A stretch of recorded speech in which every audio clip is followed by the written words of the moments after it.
Bismillahirrahmanirrahim. Assalamualaikum warahmatullahi wabarakatuh. Pemirsa, kita tahu bahwa setiap keberhasilan yang diraih oleh seseorang selalu didahului oleh perjuangan yang tidak mudah. Begitu juga keberhasilan yang diraih oleh narasumber kita kali ini, ya, dalam usahanya memberikan pelayanan kesehatan kepada masyarakat Cikarang Barat pada khususnya melalui Rumah Sakit Ridho Salma yang didirikannya. Assalamualaikum warahmatullahi wabarakatuh, Bu Gani. Waalaikumsalam warahmatullahi wabarakatuh. Ya, apa kabarnya siang hari ini? Alhamdulillah sehat dan tetap semangat. Wah, luar biasa ya. Tentunya di masa pandemi COVID-19 ini kesibukannya bertambah ya. Alhamdulillah, selalu bersyukur aja atas semua kondisi yang Allah berikan.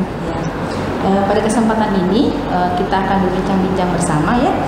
Saya ingin sekali Bu Gani bisa berbagi kisah ya, perjuangan tentang perjuangan suka dukanya membangun rumah sakit Ridho Salma dari awal sehingga sampai terlihat sekarang ini ya.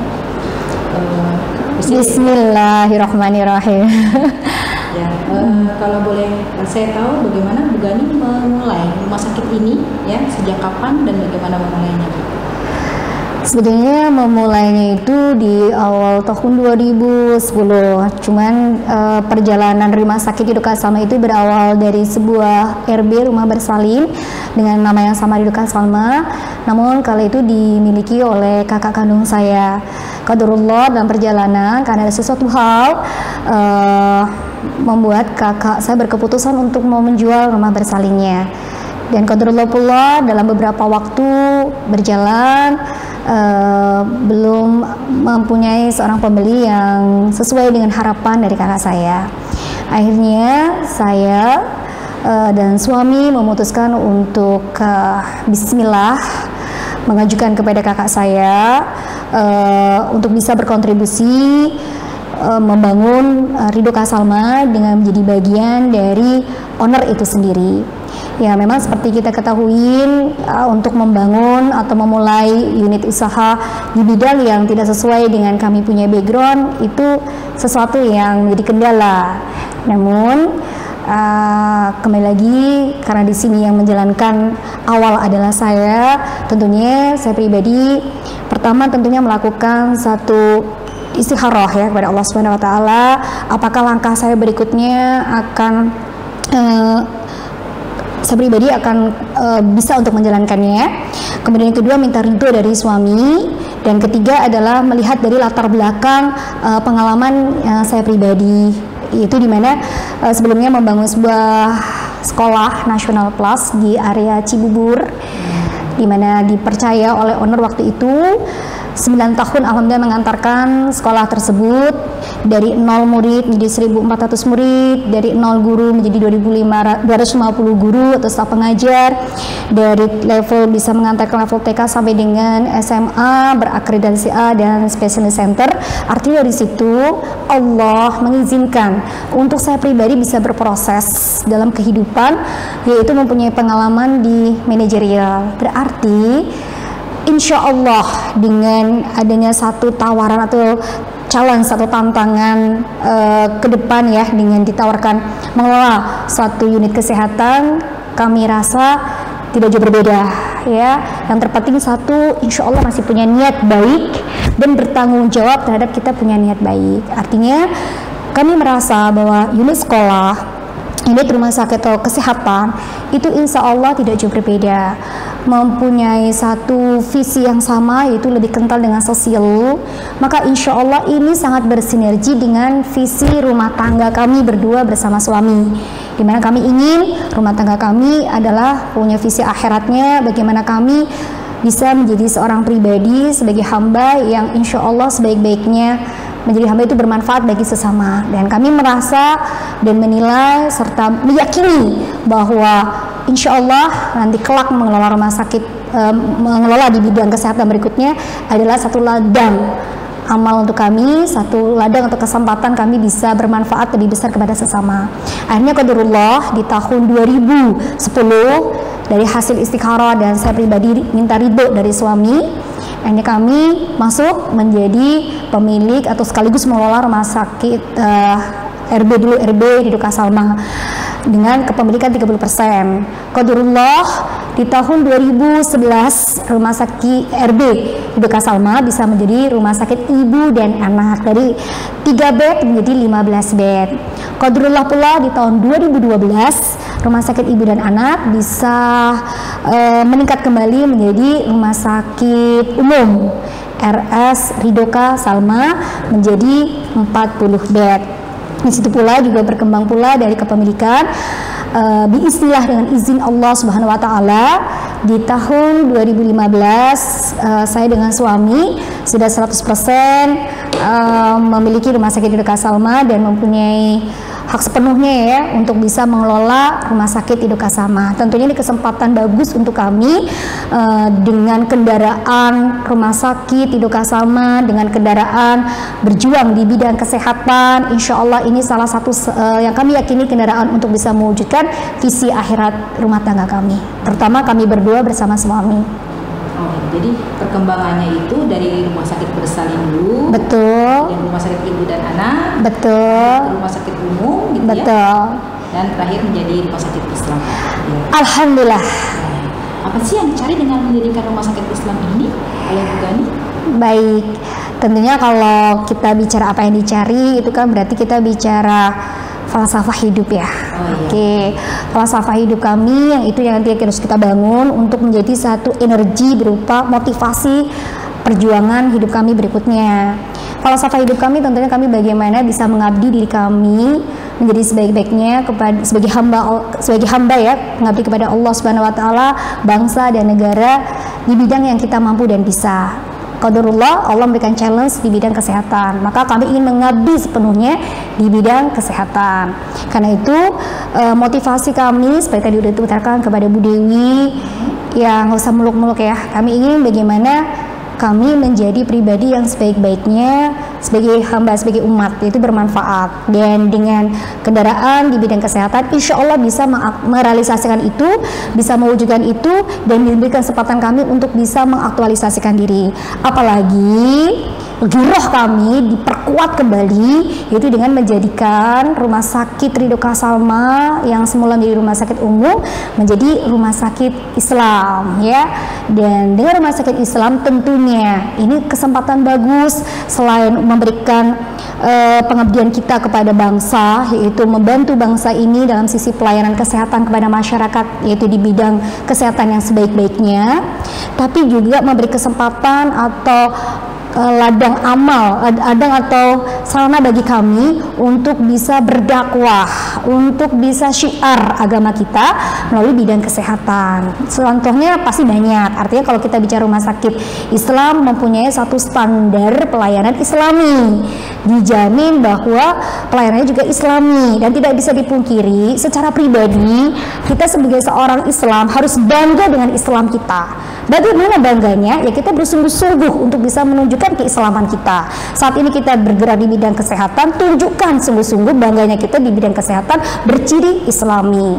Yang kedua, tidak bisa dipungkiri di sekitar kita hampir 95% warganya adalah orang Islam. Kenapa tidak kita menjadi bridge, jembatan, memfasilitasi untuk bisa memberikan manfaat lebih kepada masyarakat, yaitu dengan pelayanan kesehatan yang Islami. Sehingga ini memberikan satu motivasi terkuat untuk kami dengan segala kendala, hambatan, kesulitan yang ada, bagi kami sekali lagi jadikan sebagai energi, cambuk semangat, motivasi terkuat untuk kita bisa terus berjuang, berjihad, bahwa kita bangga sebagai seorang Islam dengan memperjuangkan keislaman kita melalui bidang kesehatan, dan insya Allah diwujudkan dengan Rumah Sakit Hidoka Salma, insya Allah. Kalau bisa tadi saya garis bawahi ya Bu Gani, ada pernyataan Bu Gani yang mengenai ridho suami. Bisa jelaskan nggak sih kalau usaha ini kok bawa-bawa ridho suami gitu ya? Iya. Budaya kan tidak bisa dipungkiri ya, kita sama-sama seorang wanita sudah berumah tangga, pasti seorang wanita yang sudah berumah tangga tidak bisa dipungkiri dituntut lebih untuk bisa memperhatikan kualitas keluarga kita, terutama melalui kita sebagai seorang ibu yang ditempatkan sebagai seorang ustazah bagi anak-anak kita. Dan definisi ustazah memang identik juga seorang wanita lebih idealnya stay di rumah nih gitu. Nah, alhamdulillah di saat awal memang kami bertemu dengan suami, awal-awal membangun rumah tangga, tidak bisa dipungkiri memang saya pribadi tentunya sudah melakukan satu assessment dari diri sendiri ya. Saya insya Allah secara pribadi mempunyai kekuatan dan kelemahan seperti apa, itu pertama. Kedua, saya ingin bersyukur kepada kedua orang tua saya yang notabene sudah berjuang luar biasa membesarkan saya, dimana diketahui ibu saya cuman guru SD, bapak saya cuman pembuat furniture gitu ya, dengan punya 6 anak dan berjuang luar biasa untuk bisa mengantarkan anak-anaknya bisa sekolah di sekolah yang tinggi. Maka dari itu saya sebagai seorang anak tentunya tidak mau mensia-siakan apapun perjuangan orang tua dalam mengantarkan anaknya dengan kualitas pendidikan. Maka saya ingin melanjutkan apa yang menjadi keinginan orang tua, bahwa menyampaikan kepada saya pribadi, dimanapun kamu berada, kamu bisa mengembangkan, kamu punya skill, kamu punya ilmu untuk bisa lebih bermanfaat, lebih besar, tidak hanya kepada keluarga, tapi kalau memang punya kesempatan untuk kamu bisa berbagi banyak kepada sesama, kenapa tidak? Dari hal itulah yang akhirnya kami sampaikan kepada suami di awal berumah tangga, bahwa saya siap untuk menjadi insya Allah ya istri yang akan mendampingi beliau dalam suka dan duka, mendidik anak-anak yang insya Allah nanti Allah akan anugerahkan. Namun tolong kasih kesempatan saya pribadi untuk mengaktualisasikan diri, untuk mengekspresikan diri, untuk bisa mengimplementasi. Saya punya ilmu, saya punya skill, saya punya pengalaman mungkin hidup ya, yang insya Allah akan membuat manfaat lebih besar kepada sesama seperti keinginan orang tua saya. Dan alhamdulillah diizinkan sama suami. Jadi dari awal alhamdulillah tidak ada masalah, tetapi saya pun tidak mau, kami tetap akan menghargai suami. Apapun yang saya lakukan sebagai seorang istri, tetap setiap memulai segala sesuatu meminta ridho dari beliau, karena saya yakin ridho suami adalah ridho Allah Subhanahu wa Ta'ala untuk saya sebagai seorang istri, dan insya Allah itu kunci sukses saya sebagai seorang istri untuk melangkah apapun. Nah, begitu pula dengan Ridho Salma, Bu Dewi. Jadi memulai ini karena suami saya masih bekerja, saya harus keluar waktu itu dari sekolah tempat saya berkarya dan mendapat kepercayaan waktu itu sama owner. Ini tadi ya, dari istikharah dan ridho. Kalau sampai ridho enteng, bismillah. Tapi kalau nggak ridho, waduh itu berbahaya ya untuk langkah berikutnya. Alhamdulillah suami ridho dan saya all out untuk berjuang, dan alhamdulillah sampai sejauh ini. Ada hubungannya dengan nama Ridho Salma? Baik, Ridho Salma tidak ada hubungannya dengan ridho suami.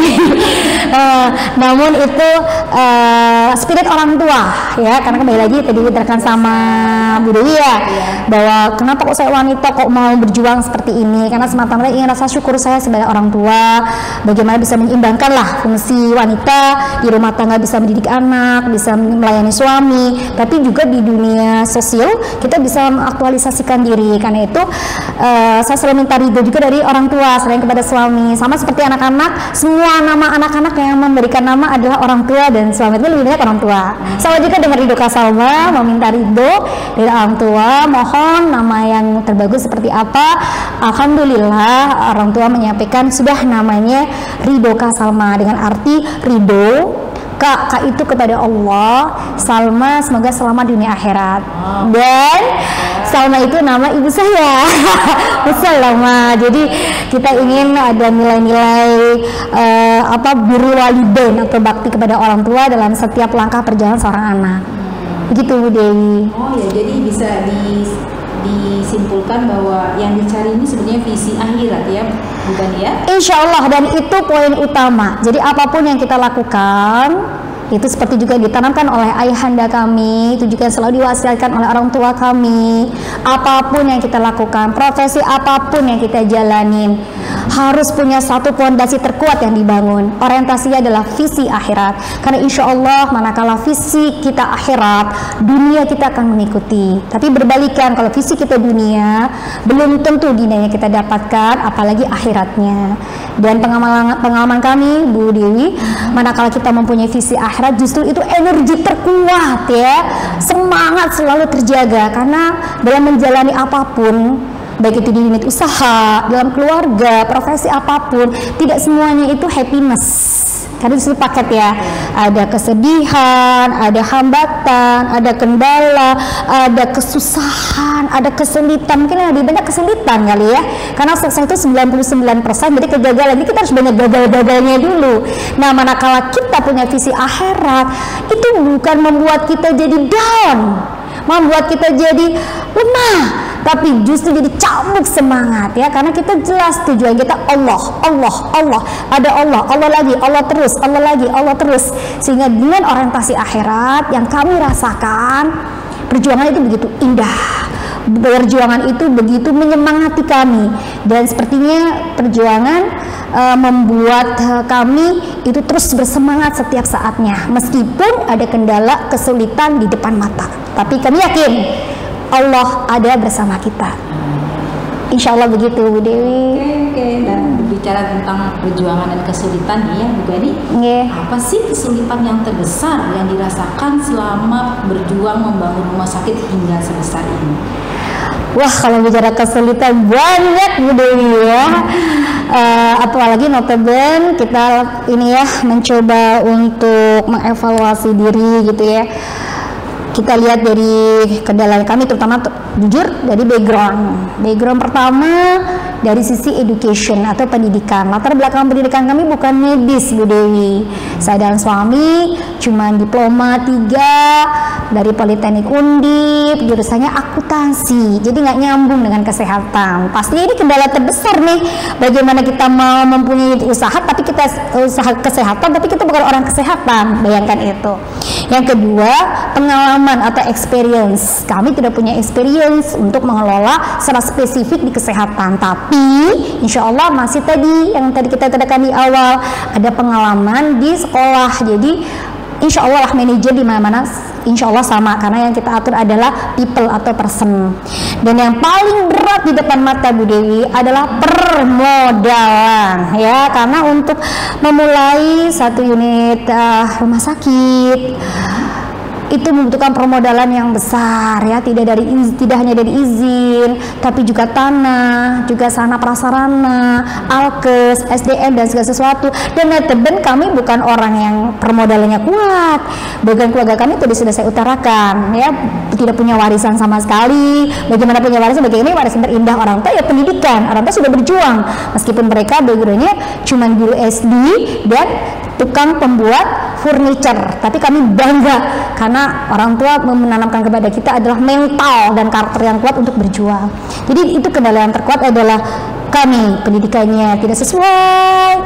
Kemudian yang kedua, dan memulai awalnya ya Bu Dewi, pengalaman tidak ada, permodalan apalagi. Tapi kembali lagi, insya Allah kalau kita punya niat baik, apalagi dipolas dengan visi akhirat, dan kita mau berjuang untuk memperjuangkan itu, bertanggung jawab untuk itu, mau komitmen dan konsisten dalam berjuang, hakul yakin Allah bersama prasangka hambanya, pasti Allah akan membantu perjuangan kita sampai dengan kita mewujudkan impian itu. Ini yang kami alami dengan memulai awal Rumah Sakit Hidoka Salma, di mana notabene tadi secara garis besar mengawali unit usaha saja itu matematika manusia tidak akan pernah bisa jalan. Nggak mungkin sekali lagi yang ditanamkan kami mampu untuk mengelola rumah sakit. Apalagi cemooh dari kanan kiri, ketidakpercayaan dari saudara maupun dari orang-orang sekitar kita yang banyak menyampaikan tidak mungkin lah, mana mungkin kamu bisa mengelola rumah sakit, mana mungkin kamu bisa.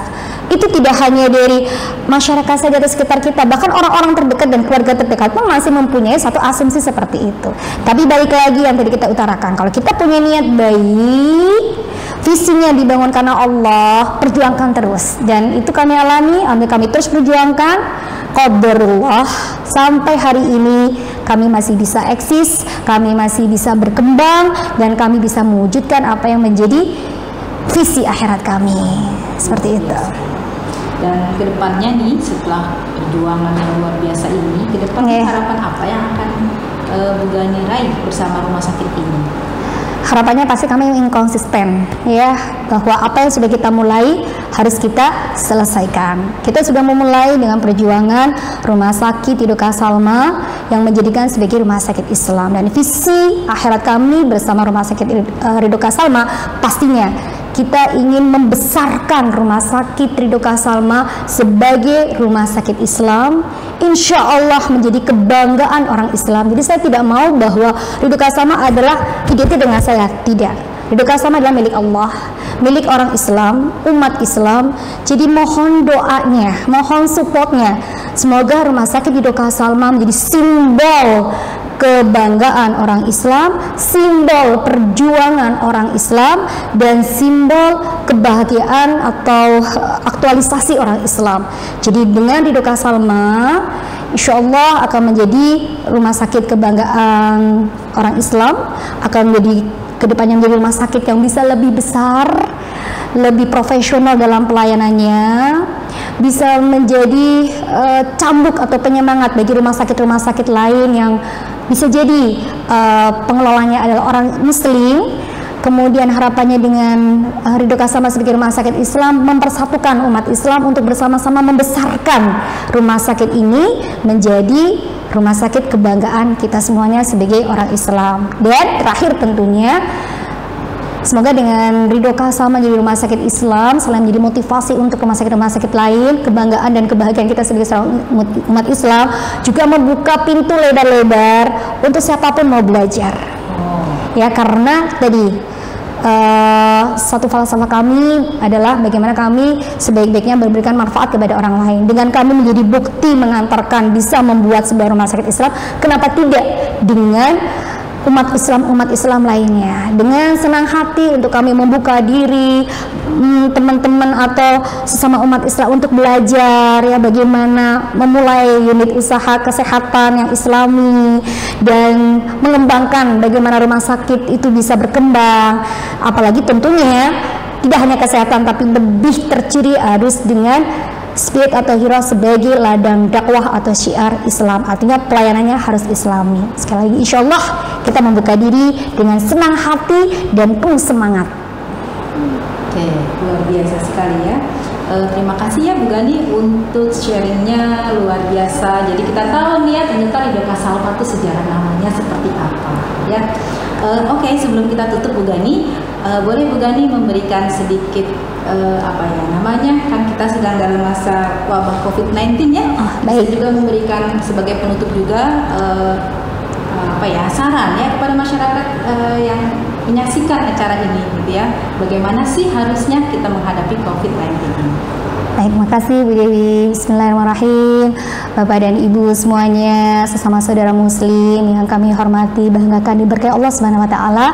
Masa pandemi COVID-19 ini adalah satu masa pandemi yang merupakan ujian dan anugerah terbesar Allah Subhanahu wa taala kepada kita semua. Apalagi juga bersamaan dengan bulan suci Ramadan, bulan yang penuh keberkahan, bulan yang dinanti-nantikan kita sebagai umat muslim sedunia ini. Tentunya kami menghimbau ya, tidak menghimbau kepada Bapak dan Ibu atau saudara muslim, tapi menghimbau juga kepada diri sendiri bahwa langkah-langkah tepat untuk kita bisa menghadapi wabah pandemi COVID-19 ini, pasti yang pertama adalah kita bersyukur kepada Allah Subhanahu wa taala. Husnudzonlah, berbaik sangkalah kepada Allah. Karena insya Allah setiap ujian, setiap sesuatu yang Allah berikan kepada kita pasti akan banyak nilai-nilai kebaikan yang akan kita dapatkan kalau kita berbaik sangka. Maka pandemi ini adalah satu anugerah ya yang mesti kita syukurin, dan kita tetap berbaik sangka dengan melakukan apa? Melakukan tentunya sebagai seorang muslim itu tawakallah, melakukan tawakal yang terbaik, lakukan doa yang terbaik. Mungkin ini adalah jawaban Allah, cintanya Allah kepada kita untuk kita semakin dekat sama Allah. Yang dulu mungkin ibadah kita belum sedekat saat ini, tapi ini kesempatan Allah sayang, ayo dekatlah. Maka kita berdekatlah kepada Allah, tingkatkan intensitas komunikasi kita kepada Allah. Apalagi di bulan Ramadan seperti ini, kesempatan emas untuk kita lebih dekat berinteraksi kepada Allah Subhanahu wa taala. Dan tawakal Berikutnya tentunya tawakal secara standar kesehatan ya, seperti sudah dihimbau di media-media massa dan pastinya sudah didengar oleh kita semua. Pasti kita wajib ya untuk menyeimbangkan kesehatan semuanya, kesehatan fisik dengan meningkatkan daya tahan atau imunitas, mengkonsumsi makanan yang sehat dan halal, thayyibah ya, thayyibun. Kemudian yang kedua, menjaga kebersihan lingkungan, kebersihan diri dan kebersihan kepada keluarga kita. Kemudian kesehatan secara psikis atau psikologi ya. Tadi insya Allah dengan kita selalu bersyukur, maka kita akan membangun rasa happiness, rasa bahagia ya, karena akan sia-sia kita sudah mengkonsumsi makanan yang sehat, menjaga lingkungan yang sehat, tapi kita stres dan segala sesuatu pasti akan membuat daya tahan kita imun. Jadi intinya bersyukur, tawakal terbaik, dan jaga kesehatan, keseimbangan semuanya dengan baik sesuai dengan standar kesehatan yang telah ditetapkan. Semoga Allah akan memberikan keberkahan kepada kita semuanya. Amin. Ya, terima kasih Bu Gani atas uraiannya. Sama-sama Bu Dewi. Sukses terus bersama Rumah Sakit. Amin, amin ya rabbal alamin. Ya, pemirsa, demikian uraian dari Ibu Rosiana Gali selaku owner dari Rumah Sakit Ridho Kasama. Semoga kita bisa mengambil pelajaran yang banyak ya, terutama untuk visi akhirat dan berjuang untuk meraih keberhasilan. Saya tutup dengan wabillahi taufiq wal hidayah. Wassalamualaikum warahmatullahi wabarakatuh. Waalaikumsalam warahmatullahi wabarakatuh.